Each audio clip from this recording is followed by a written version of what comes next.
Hello! Welcome to Goodnight Flagstaff. I'm Erica Fraley, a local botanist and book lover. I've always loved to read, and this program is a great way to share that love with others. Thank you for tuning in to our community story time. You can find a new chapter from one of our favorite family-friendly books at 8 p.m. each weeknight on the Literacy Center's YouTube channel and on Creator Radio, a local online radio station. The previous chapter is replayed on Creator Radio each weeknight at about 7:45, just before the new chapter airs. You can also listen to all previous Goodnight Flagstaff recordings on YouTube. We are currently reading from the Chronicles of Narnia by C.S. Lewis, Book 7, The Last Battle. If you'd like to check out any of the Narnia books to read along with us at home, they are all available on the Hoopla app with your Coconino County Library card. Check out one today. Please email us if you'd like to join our team of readers and connect with your community through stories. All ages are welcome. Our email is goodnightflagstaff@gmail.com. The last time we read together, we finished The Silver Chair. Today we start The Last Battle. Chapter 1. By Cauldron Pool. In the last days of Narnia, far up to the west beyond Lantern Waste, and close beside the great waterfall, there lived an ape. He was so old that no one could remember when he had first come to live in those parts. And he was the cleverest, ugliest, most wrinkled ape you can imagine. He had a little house, built of wood and thatched with leaves, up in the fork of a great tree, and his name was Shift.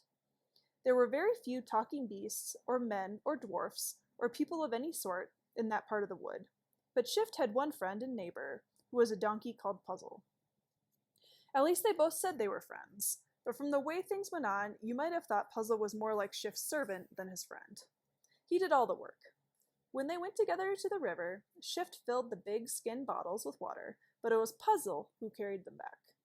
When they wanted anything from the towns further down the river, it was Puzzle who went down with empty panniers on his back and came back with the panniers full and heavy. And all the nicest things that Puzzle brought back were eaten by Shift, for Shift said, "You see, Puzzle, I can't eat grass and thistles like you, so it's only fair I should make it up in other ways." And Puzzle always said, "Of course, Shift, of course, I see that."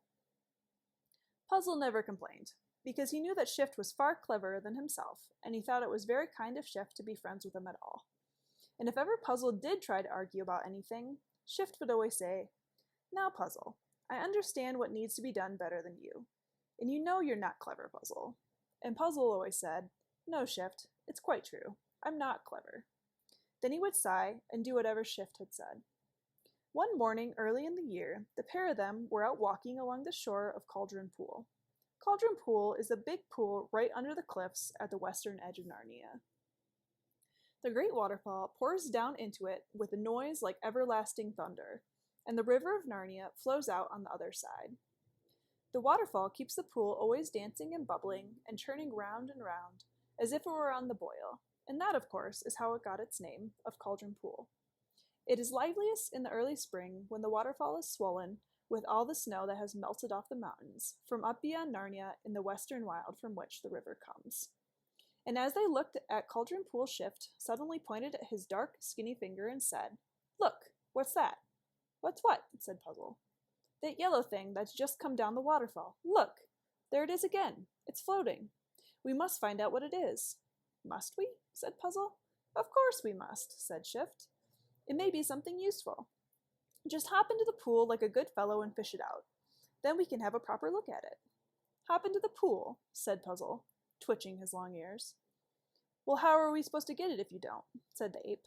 But, said Puzzle, "wouldn't it be better if you went in? Because, you see, it's you who wants to know what it is, and I don't much. And you've got hands, you see. You're as good as a man or a dwarf when it comes to catching hold of things. I've only got hoofs." "Really, Puzzle," said Shift. "I didn't think you'd ever say a thing like that. I didn't think it of you, really." "Why?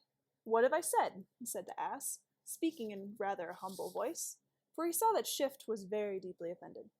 "All I meant was wanting me to go into the water," said the ape, "as if you didn't know perfectly well what weak chests apes always have, and how easily they catch cold. Very well, I will go in. I'm feeling cold enough already in this cruel wind. But I'll go in. I shall probably die. Then you'll be sorry." And Shift's voice sounded as if he was just going to burst into tears. Please don't, please don't, please don't, said Puzzle, half braying and half talking. I never meant anything of the sort, Shift. Really, I didn't. You know how stupid I am, and how I can't think of more than one thing at a time. I'd forgotten about your wheat chest. Of course I'll go in.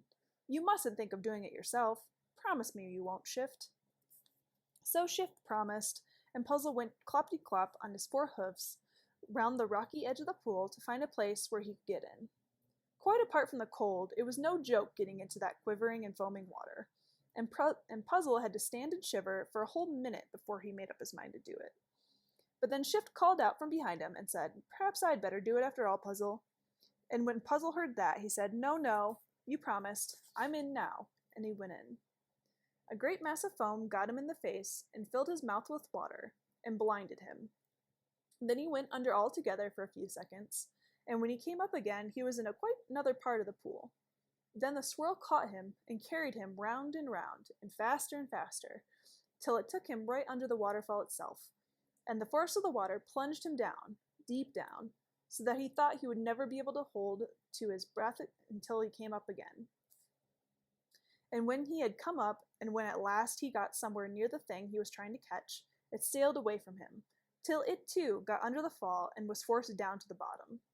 When it came up again, it was further from him than ever. But at last, when he was almost tired to death, and bruised all over, and numb with cold, he succeeded in gripping the thing with his teeth. And out he came, carrying it in front of him, and getting his front hoofs tangled up in it, for it was as big as a large hearth rug, and it was very heavy and cold and slimy. He flung it down in front of Shift, and stood dripping and shivering and trying to get his breath back. But the ape never looked at him or asked him how he felt. The ape was too busy going round and round the thing, and spreading it out, and patting it and smelling it. Then a wicked gleam came into his eye, and he said, "It's a lion's skin." "Yeah, oh, is it?" gasped Puzzle. "Now I wonder, said Shift to himself, for he was thinking very hard. "I wonder who killed the poor lion," said Puzzle presently. "It ought to be buried.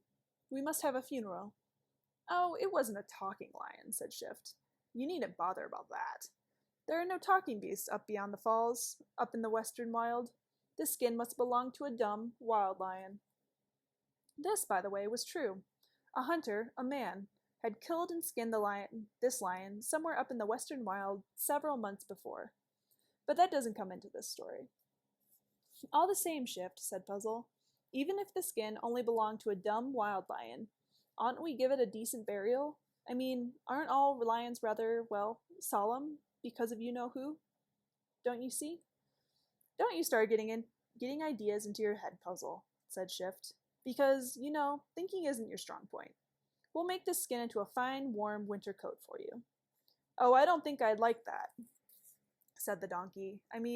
It would look, the other beasts might think, that is to say, I shouldn't feel—" "What are you talking about?" said Shift, scratching himself the wrong way up as apes do. "I don't think it would be respectful to the great lion, to Aslan himself, if an ass like me went about dressed up in a lion skin," said Puzzle. "Now don't stand arguing, please," said Shift. "What does an ass like you know about things of that sort? You know you're no good at thinking, Puzzle, so why don't you let me do your thinking for you? Why don't you let me treat you as I treat you?" "I don't think I can do everything. I know you're better at some things than I am. That's why I let you go into the pool. I knew you'd do it better than me. But why can't I have my turn when it comes to something I can do and you can't? Am I never allowed to do anything? Do be fair. Turn and turn about." "Oh, well, of course, if you put it that way," said Puzzle. "I tell you what," said Shift. "You'd better take a brisk trot down the river as far as Chippingford and see if they have any oranges or bananas." "But I'm so tired, Shift," pleaded Puzzle. "Yes, but you are very cold and wet," said the ape. "You want something to warm you up. A brisk trot would be just the thing. Besides, it's market day at Chippingford today." And then, of course, Puzzle said he would go. As soon as he was alone, Shift went shambling along, sometimes on 2 paws and sometimes on 4, till he reached his own tree. Then he swung himself up from branch to branch, chattering and grinning all the time, and he went into his little house. He found needle and thread and a big pair of scissors there, for he was a clever ape, and the dwarfs had taught him how to sew. He put the ball of thread, it was very thick stuff, more like cord than thread, into his mouth, so that his cheek bulged out as if he were sucking on a big bit of toffee. He then held the needle between his lips and took the scissors in his left paw. Then he came down the tree and shambled across to the lion's skin. He squatted down and got to work. He saw at once that the body of the lion's skin would be far too long for Puzzle, and his neck too short. So he cut a good piece out of the body and used it to make a long collar for Puzzle's long neck.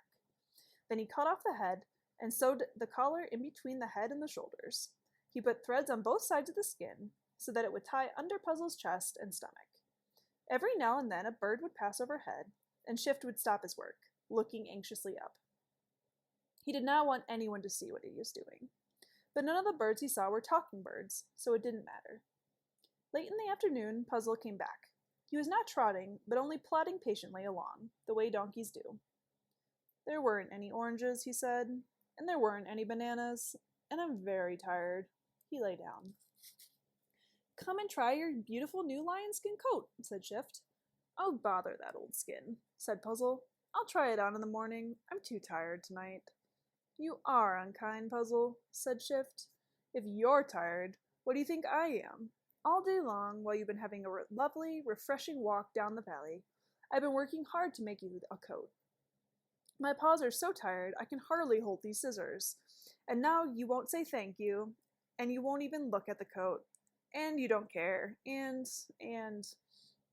My dear Shift, said Puzzle, getting up at once, I am so sorry. I've been horrid. Of course I'd love to try it on, and it looks simply splendid. Do try it on me at once. Please do. Well, stand still then, said the ape. The skin was very heavy for him to lift, but in the end, with a lot of pulling and pushing and puffing and blowing, he got it onto the donkey. He tied it underneath Puzzle's body, and he tied the legs to Puzzle's legs, and the tail to Puzzle's tail. A good deal of Puzzle's gray nose and face could be seen through the open mouth of the lion's head. No one who had ever seen a real lion would have been taken in for a moment. But if someone who had never seen a lion looked at Puzzle in his lion skin, he might just mistake him for a lion, if he didn't come too close, and if the light was not too good, and if Puzzle didn't let out a bray, and he didn't make any noise with his hoofs. You look wonderful, wonderful, said the ape. If anyone saw you now, they'd think you were Aslan, the great lion, himself. That would be dreadful, said Puzzle. No, it wouldn't, said Shift. Everyone would do whatever you told them. But I don't want to tell them anything. But you think of the good we could do, said Shift. You'd have me to advise you, you know. I'd think of sensible orders for you to give, and everyone would have to obey us, even the king himself. We would set everything right in Narnia. But isn't everything right already? Said Puzzle. What? Cried Shift. Everything right? When there are no oranges or bananas? Well, you know, said Puzzle, there aren't many people. In fact, I don't think there is anyone but yourself who wants those sorts of things. There's sugar, too, said Shift. Yes, said the ass. It would be nice if there was more sugar. Well, then that's settled, said the ape. You will pretend to be Aslan, and I'll tell you what to say. No, no, no, said Puzzle. Don't say such dreadful things. It would be wrong, Shift. I may not be very clever, but I know that much. What would become of us if the real Aslan turned up? I expect he'd be very pleased, said Shift. Probably he sent us this lion skin on purpose, so that we could set things up to right. Anyways, he never does turn up, you know. Not nowadays. At that moment, there came a great thunderclap right overhead, and the ground trembled with a small earthquake. Both the animals lost their balance and were flung on their faces. There! Gasped Puzzle, as soon as he had breath to speak. It's a sign, a warning. I knew that we were doing something dreadfully wicked.